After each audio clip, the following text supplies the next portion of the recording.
much work do you have to expand to bring something back to its original position? Like if it was rusty and stuff, how much energy do you have to put in that? Or how many locks or alarms or things on your house for no one to get in and steal stuff? Let's talk about that.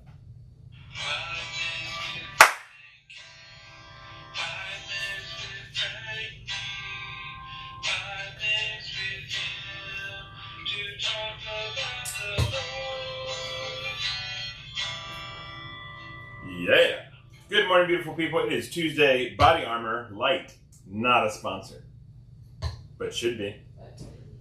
So, I mean, literally,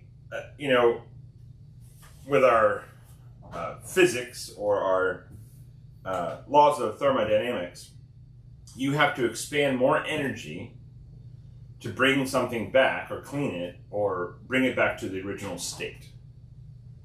Because normally, with the laws of thermodynamics, everything goes from good to bad. Everything goes from brand new to rust and dust and death. Everything. And so, when you're cleaning your room or you're trying to restore a car or you're trying to restore something, it takes a little more energy to get it to that point. And then it's going to go back again. So some people say, well, it's not even worth it, just buy something new and throw it away. Well, most of our mentality is throwaway culture.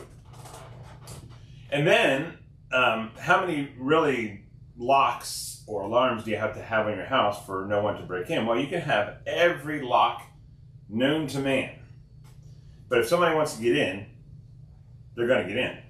Okay, locks are just there to really frustrate the innocent or frustrate the people who don't want to go any further to go get in there. I mean, no matter how many locks you have, somebody's going to get in there. Okay? I know that's disturbing, and we don't like to think about that. There's no really safety anywhere. I mean, it's the idea or the, projection of safety or delusion, but we're not really safe. So, in those two aspects, things go from good to bad and get destroyed, and we have thieves that like to break in and steal. So what does this mean? Well, Matthew chapter 6, verse 19 says, Jesus saying on the Sermon on the Mount here, it's a heart issue, not a physical issue, a heart issue. He says, do not lay up yourselves treasures on earth. Why? Why, Jesus? Why shouldn't we lay up treasures on earth? Now, this is not saying you can't have things, but those things have to be pointed toward God's kingdom. Those things have to be used and reproduced for God's kingdom. This has to be shared with others. This has to be a giving spirit when God gives you things. So that has nothing to do with not having things. It's when you lay them up and you put your heart and soul in those things and trust in those more than God. Here we go. Do not lay up yourselves treasures on earth where moth and rust destroy.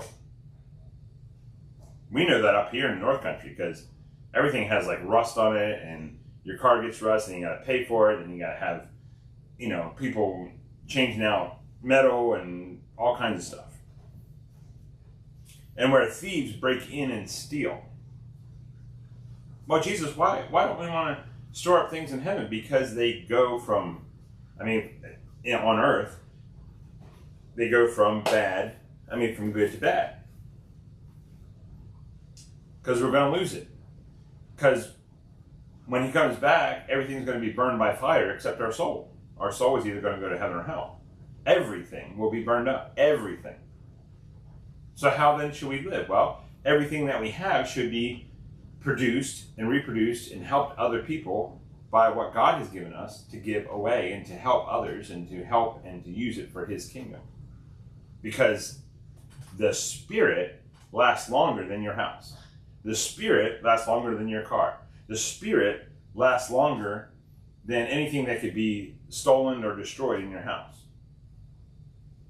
And so, when a mature Christian has things taken from them or burned down or destroyed, that's why we're still rejoicing. Because our faith and our hope is not in physical things. It's in a kingdom and a treasure that cannot be touched. cannot be destroyed. And Jesus will follow this up with why he said this.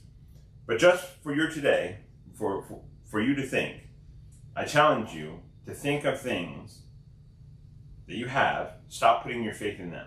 Stop putting your trust in them. Use them for God's kingdom and have this spiritual outlook that our treasure is not here. It is with God. I love you. Jesus loves you too. You have a great Tuesday. Oh, tomorrow's picture day. Sweet. Anyway, love you back.